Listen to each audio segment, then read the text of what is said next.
Dobar dan, pratite još jedno izdanje emisije Znam da znaš. Moje ime je Bojana Dabović, moj današnji sagovornik, gospodin Vladimir Bilcik, predsjedavajući parlamentarnog odbora za stabilizaciju i pridruživanje sa Crnom Gorom i prije svega evropski poslanik. Mr. Bilcik, good afternoon and thank you for your time for Gradska television. Very good day, dobar dan. Greetings from Brussels. Very pleased to be here and to talk to you. Let's start then. So the list of candidates for judges for the Constitutional Court has been established. An agreement has not yet been reached regarding the fourth candidate from minorities. This plenary session is scheduled for February 27th. All this indicates that the deadlines set by the EU have not been respected again. What is Brussels' response to all of this? Look, Montenegro needs to move. It needs to find its own answers to the problems the country is facing. There is no institution, no person, no power, no decision-making body here in Brussels that will prepare or make those decisions. This is all in the hands of the politicians in Podgorica. I was very pleased to meet 4 MPs yesterday who were in Brussels as part of the Citizens' Assembly, and we discussed very informally the situation in the country. And I was encouraged by not only this conversation, but also the news which came from Montenegro, namely that there seems to be a broad agreement on, I understand, as many possibly as 4 candidates for the new judges in the Constitutional Court. And of course, I, together with other politicians who are engaged and working closely in Montenegro, welcome this news and also encourage the parliament to have a sitting as soon as possible. This is a matter of urgency, so the Constitutional Court is in place.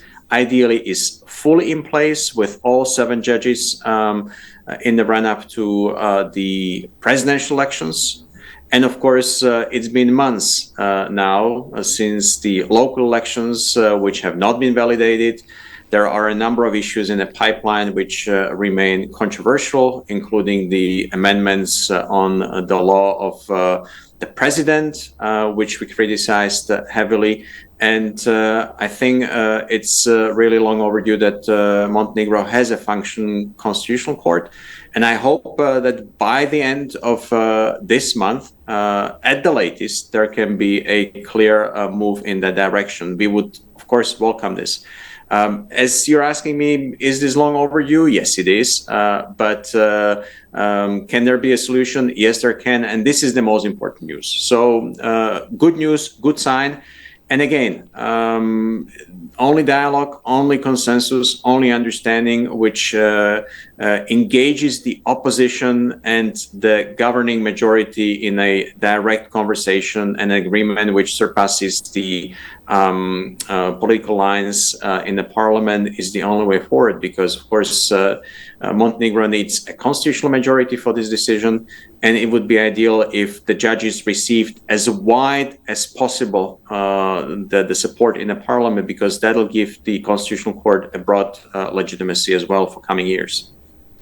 Some analysts claim that the judges of the Constitutional Court will not be elected on February 27th. What could be the consequences of Montenegro in that case, if that happens? Let's discuss it after the 27th of February. I don't speculate. Look, the deadline is very clear, the plan is very clear, and I hope on the 27th of February, at the latest, there is an answer. Mm-hmm. Considering that the parliamentary majority in Montenegro persistently ignores most of the recommendations of Brussels, in other words, government clearly does not take the warnings that come from those addresses seriously. Is there any other approach to force the government in technical mandate to fulfill its obligations under its jurisdiction? Look, we've sent very clear messages over the past months, and the fact that now there's a deal on possibly as many as 4 names to fulfill and fill up the empty vacancies in the Constitutional Court is a good sign. So I think the messages which are sent from Brussels are, in my view, clearly understood and echoed also across Montenegro. Time is of the essence here. Much of it has been lost. And of course, we want the country to move. And it can only move with fully and credibly established institutions in place. As we've said, the Constitutional Court's appointment is an important, but certainly not the only step that the European Union institutions are asking from our Montenegrin partners to work on for progress in the EU accession path. After speculations that Brussels could suspend negotiation or activate the balance clause with Montenegro, the minister and the coordinator of the Ministry of European Affairs of Montenegro, Ms. Ana Novaković-Đurović, after a meeting in Brussels with the Commissioner for Enlargement, Mr. Oliver Varhelyi, informed the public that the EU is not thinking about any sanctions against the government in technical mandate. Do you think that the government of Montenegro takes seriously the recommendations it receives from you? I think clearly the only institution which at the moment has the full legitimacy and the full power to move things in the direction of the European path is Montenegro's parliament. And I'm pleased to see that the parliament is acting, that the actors in the parliament, both in the governing majority and the opposition, have taken up the calls and the messages seriously.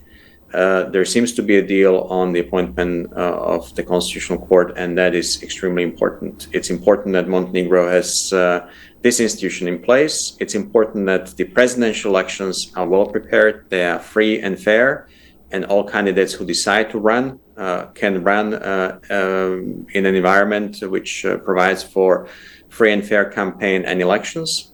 And I've said it on a number of occasions, and I'm happy to repeat it as well. The government, which is still carrying out its function, lost power, lost the support of the parliament in August last year. And I'm convinced that the only credible way out of this crisis and the only credible way to build a new momentum for progress in European integration is to have also an agreement on new parliamentary elections. But we somehow don't get that agreement. How do you comment on that? Well, the message is clear. I'm pleased that there is an agreement on the new appointments for the Constitutional Court. Clearly, that seemed even weeks ago impossible. Suddenly, it is possible. So things which politically seem not imaginable, I think, are all imaginable. And it's important that the political actors and the forces in the country work on the basis of what is at the moment the most legitimate institution in the country, namely the parliament. And the political parties in parliament have a wider responsibility than just day-to-day politics. It is the strategic direction of the country.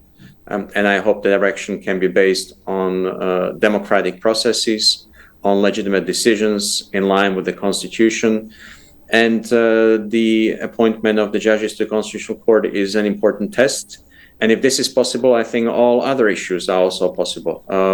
We've said it, and this is not my statement, but in the EU institutions repeatedly. I think everyone in Montenegro knows what has to be done to see progress on the EU path.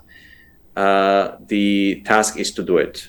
And the recent days and hours show that these things are doable.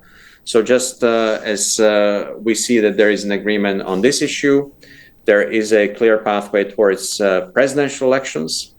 And there may be some more clarity in coming weeks on also controversial issues related to the past, laws which could not be judged by the Constitutional Court because it was not functional.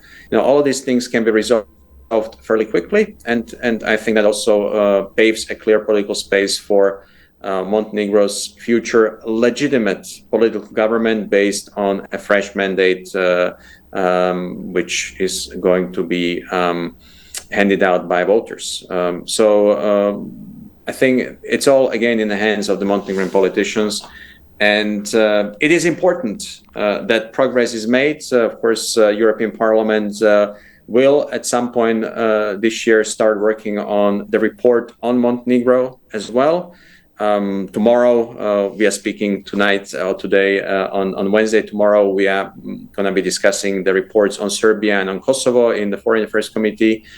I think Montenegro deserves a good report, but that report can only reflect progress which is made on the ground. And of course, the Commission will present its report in the fall, and I hope by then all of those problematic issues which we have been discussing with our partners in Montenegro for the past few months can be resolved and we can see tangible progress. Because as I said, there is a real window of opportunity when it comes to enlargement.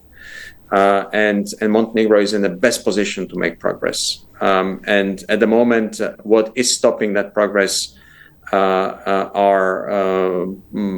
is inaction and inability of politicians to make and take important decisions. We clearly understand your messages, but sometimes we receive one kind of messages from you and the other kind of messages from, for example, Mr. Varhelyi. How much confusion do you think in society is created by inconsistent attitudes and messages that we receive from Brussels? I think the European Union is, broadly speaking, sending very clear and very compatible messages. And if you want to study nuances, you may study nuances, but the message is very clear. Namely, we all want Montenegro to progress. That progress is only going to be possible once certain decisions are taken by the politicians in Montenegro. And that's a message you will hear from the European Parliament. It's a message you will hear from the Commission. It's a message you also clearly hear from member states, including the very engaged envoys who were in Montenegro recently on behalf of all 27 member states, namely the foreign ministers Fajon and Schallenberg. We are all coordinating and talking to each other, and the messages, I think, are very, very clear. Also from the EU delegation in Podgorica, don't study tiny details and emphasis in the tone. I think what is important is to take away the main message, and it's the fact that unfortunately Montenegro has lost very valuable time. It has not progressed on the EU path, but that progress is quickly possible if the country does a number of domestic political homeworks. We are ready to be engaged and to help with those homeworks. But of course, those decisions can only be taken by politicians in Montenegro. So the ball is in the hands of Podgorica, and we are happy to be engaged, to talk, to have a dialogue. But it also has to be meaningful. It has to be meaningful in the sense that let's talk when we have an agenda which we can advance together. Yeah, I think it is important that you clarify those messages and the position of the European Union regarding Montenegro for all the society of Montenegro. So thank you for that. It is speculated that in case of a non-election of the judges of the Constitutional Court, that the president of the assembly, who comes from the party that did not pass the census in the last local elections in Podgorica, could take over the duties of the president of Montenegro. How would the EU react in that case? Look, I'm not going to speculate once again. Let's talk about this at the end of February. But the general point is, we in Europe, in the European Union, we live in democracies. And the principle of democratic governance is based on legitimate power and legitimate division of power between the legislative branch of power, the executive branch of power, and the judicial branch of power. I mean, that's the essence of democracy. And all of those institutions have to be in place on the basis of legitimate and independent mandate from voters, from the institutions which are responsible for votes and the filling of spaces in these institutions, and any solutions which are solutions which are not based on these processes and which have to do with the fallback options are an indication of a crisis. This is why we have said Montenegro is going through a political, a constitutional and an institutional crisis, because several institutions are not either legitimate or fully in place. So it would be unfortunate if that crisis deepened. And this is why I'm saying, let's talk after the 27th of February. I hope by then there is a clear, good, democratic and European answer. And I was encouraged, quite frankly, by also the informal conversation here in Brussels with 4 MPs who happen to be here to support the project of the Citizens' Assembly, which we from the European Parliament have been working on since 2021 with Skupština. And I hope that that spirit of understanding that this is serious, this is the crunch time, will prevail, and the country will start delivering some answers. Okay. Once again, we can hear stories about the reconstruction of the government that was voted non-confidence, which is a legally unprecedented case in the political practice of democratic countries. Would the EU have a unique positions in terms of non-recognizing that government, as the USA clearly announced? Look, I said it very clearly. The only way out of this, there have been so many attempts to reconstruct the government, but the only way out of this is to have a politically legitimate government. And if this is not possible on the basis of the existing parliament, which clearly is the case, since there have been so many failed attempts by now, then the fair way out is to have elections. So this is the message, which is, again, not just my message. And I hope that alongside the attempts to fill the vacancies in the Constitutional Court and to organize free and fair presidential elections, there can soon be a broad political agreement and a deal on early parliamentary elections.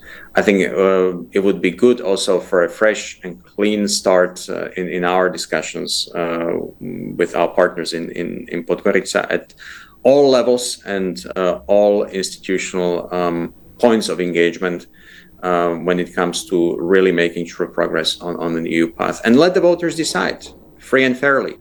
And I'm sure it's going to be it's going to be probably a very different parliament from the current one. But I hope that Parliament can produce a sustainable and a pro-European and democratic and legitimate majority, because that is the only thing which I believe also the majority of the citizens in Montenegro want. The percentages of those who want the country in the EU is consistently high, close to 80% or there around. And this is why it's important that there are also political processes which reflect that, and it's extremely difficult and unusual to foresee how a government, which is no longer a real government because it lost political legitimacy in August 2022. Can still be in place in coming months of 2023 or even beyond. That indeed would be an added difficulty, and already is an added difficulty when it comes to proper management of anything which has to do with the citizens in democratic Montenegro, but also anything which has to do with real progress on the EU path. As we mentioned before, presidential elections are scheduled for March 19th. There are serious doubts based on the experience of previous local elections in several Montenegrin municipalities that Serbia will actively interfere in the electoral process of a country that is a member of NATO. Why has Brussels turned a blind eye to Serbia's interference in the internal affairs of Montenegro, and in the case of these elections, will it continue to do so? Brussels is not turning blind eye to anything, quite frankly, and we will be ready to also observe these elections if we are invited once the process is in place. Also, the European Parliament will be ready to be in place and to observe, and OSCE will be in place. We have always said, and we will continue to say, and this is also clear in my report on Serbia, mutual good neighbor relations, mutual respect for the neighbors, reconciliation of difficult issues from the past, all of these are extremely important. We are also very vigilant when it comes to interference from third countries beyond the region, including Russia. And of course, we will be watching this very, very closely. Disinformation, foreign interference are a problem for democracies in this day and age, especially as we continue to face Russia's brutal aggression against Ukraine. And I hope that the elections in Montenegro will be free and fair and without major interference from any outside forces. This is not just the neighboring country to the north, but any outside forces, quite frankly. And this should be the best way forward. So I hope this is the case. We will be monitoring the situation, and the EU has never turned a blind eye to this because we are keen to see free and fair political competition. But again, let me put it this way. This is also about the strength and the independence of all democratic institutions, the strength and the independence of all political actors and parties in the country which will take part in these elections, in any elections. This is about the strong institutional foundations. That is the only way to reinforce resilience of democracy in any country, including Montenegro. So I hear these remarks quite often. And let me just say that the EU is not an omnipotent force overlooking everything. The EU is a club of mature democracies, and we want Montenegro to be that mature democracy. And I know it is a process. The country has had a difficult past, and it's been independent since the referendum in 2006. And of course, there is a point of maturity which the country will reach formally in 2024, being 18.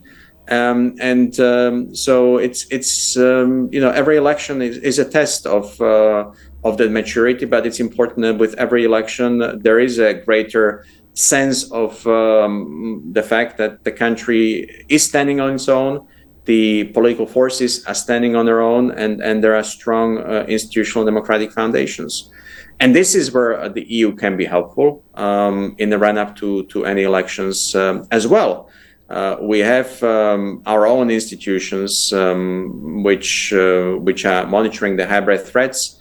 We have our own training facilities which can help empower the authorities across Montenegro to be better prepared to also deal with the threats.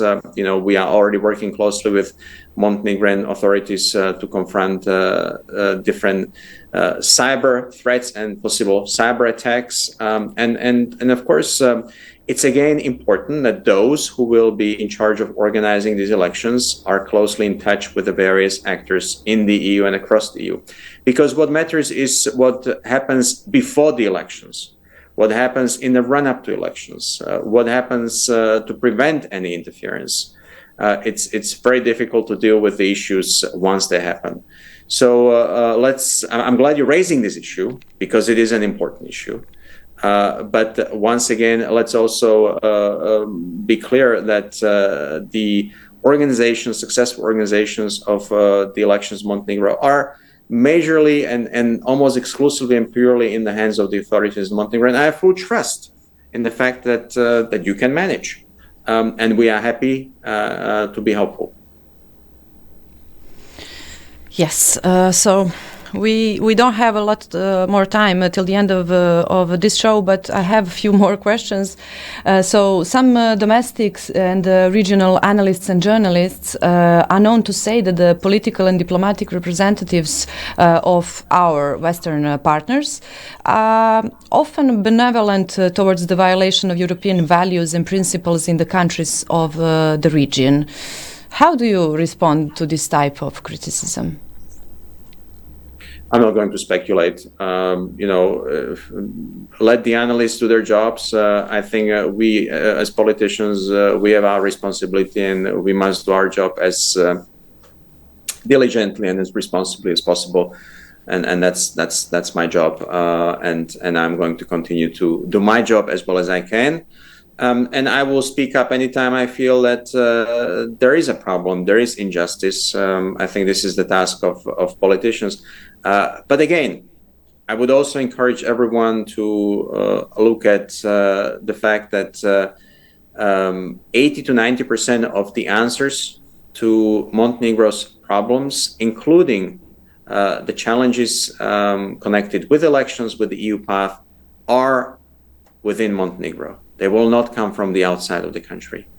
And the EU is always ready to help empower the forces which are ready to work with us. And so I hope we see more and more of those forces in important areas of decision making. Okay, if you allow me, I would like to ask you to give us a comment about the negotiation process between Kosovo and Serbia. Can you give us a few remarks about that? We are watching it very closely. The dialogue between Belgrade and Pristina, I think, has come to an important crossroads. I was in Belgrade just over a week ago. And of course, we are also talking closely with Miroslav Lajčák, who is the special representative for the dialogue between Belgrade and Pristina. And I'm encouraged by the news we hear, both from Belgrade and Pristina. And I just hope that these news can materialize into clear steps which will lead to results. And those results can only be successful if there is a normalization of relations based on a legally binding agreement which is signed by both sides and which is respected by both sides. So there is a lot of political work ahead on both sides, but reconciliation is the only way forward. There is too much of the legacy of the 1990s still hanging over the heads of much of the region and the people in the region. That's why there is so much mistrust, there is so much suspicion, there is so much search for enemies, problems, and also finger pointing at others, including those outside the region.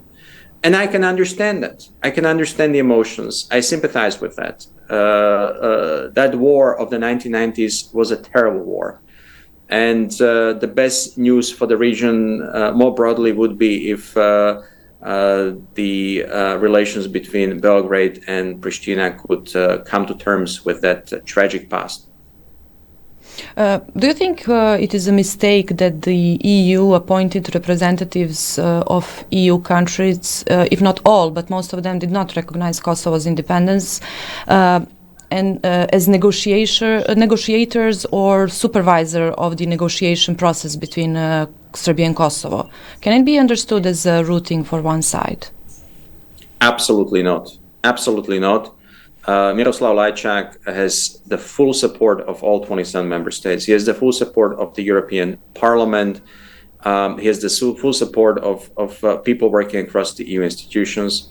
I think he has earned the support and the trust of all the relevant stakeholders, both in Belgrade and in Pristina. He has a full support of the special envoys from the different member states, which are also engaged directly in these talks. And of course, he has a full support of the US. This is important. When the Europeans and the Americans work together in the Western Balkans, I think good things can come of this cooperation. I hope this is also the case here. I think that the appointment of Miroslav Lajčák has proven to be a very good appointment, and I also would express my support for his work. The dialogue cannot fail. The dialogue cannot be delayed anymore. We need to see results. There is a good window of opportunity, good window of political opportunity in coming weeks and months. And I hope there can be a basic breakthrough with initial but clear steps taken by both sides, which will calm things down and lead to the normalization of relations. Okay, and to come back to Montenegro for the end of this show, one more question. So you work a lot regarding media and media freedoms in Europe. So the media scene in Montenegro is in a kind of domination and occupation by media from Serbia that promote the thesis of Serbian President Aleksandar Vučić and openly support political parties in Montenegro that are under his influence. After the local elections in Podgorica on October 23rd last year, the winning coalition, primarily the candidate for mayor of Podgorica, Mr. Jakov Milatović, continuously threatens to replace the management and council members of Gradska television, openly announcing, and I quote, revanchism. Is there a mechanism by which the journalists and editor of the only media that is not under the control of Belgrade and Moscow would be protected from the open attacks of the candidate for mayor of Podgorica, Mr. Jakov Milatović, and his coalition partners? Let me put it very clearly, and this is not just a message about Montenegro, this is a broader principled message. Any thriving democracy needs strong, functioning, independent, quality-free media. And there is the answer to your question. Politicians should and must respect the independence and the freedom and the professionalism of the media. This goes for all democracies. I realize the journalists sometimes ask tough questions. I often get asked tough questions also from you and from others in the Western Balkans, but my role is to answer, is to respond. You know, this is part of being in a job in which we are. Tough questions are part of what we do, and we should have answers. Media should never be used as tools in political competition. Media should serve as a platform which is part of the free and fair backdrop for political competition. And this goes for public broadcasters. It also goes for private broadcasters. There needs to be a basic responsibility. And this is why in the European Union, we are now working on a new piece of legislation. I just became the shadow rapporteur for the largest group in the European Parliament, the EPP group. It's the Media Freedom Act. And this is a piece of legislation which I hope reinforces these principles across the European Union, because we also have our issues, our problems in the EU with the independence, quality and freedom of the media landscape. But this is why we need to also look at it and to put it in direct connection to Montenegro and others in the Western Balkans. It is also going to be a task for all the accession countries, including Montenegro, to live up to the standards of the legislation which we adopt in the EU. So once Media Freedom Act becomes a piece of legislation in the EU, of course, it'll be also a good tool for protecting the integrity of your work and the integrity of the work of all journalists. Journalists should never be intimidated, attacked, scorned. They should never be tragically killed or murdered. I mean, this is something which we witnessed also in my country, in Slovakia. It'll be just 5 years since the brutal murders of Jan Kuciak and Martina Kushnirova in Slovakia, which happened in 2017. This February, it'll be the 5th anniversary. So I am particularly sensitive to this topic. And I understand the media landscape across the Western Balkans is facing a lot of problems and challenges. But I also find it unacceptable when politicians threaten journalists and media. You should be able to do your work and ask these questions and tough questions, just like you're asking me these questions, any politician in Montenegro. And I hope you keep on operating freely and independently. Well, Mr. Bilcik, thank you very much for the time you made for Gradska Television today. I hope my questions were not too tough. They were perfect. Thank you very much once again. Poštovani gledaoci, uvaženi slušaoci, bilo je to još jedno izdanje emisije Znam da znaš. Moje ime je Bojana Dabović, moj današnji sagovornik bio je gospodin Vladimir Bilcik. Hvala vam na pažnji i ugodan dan želim. Prijetno.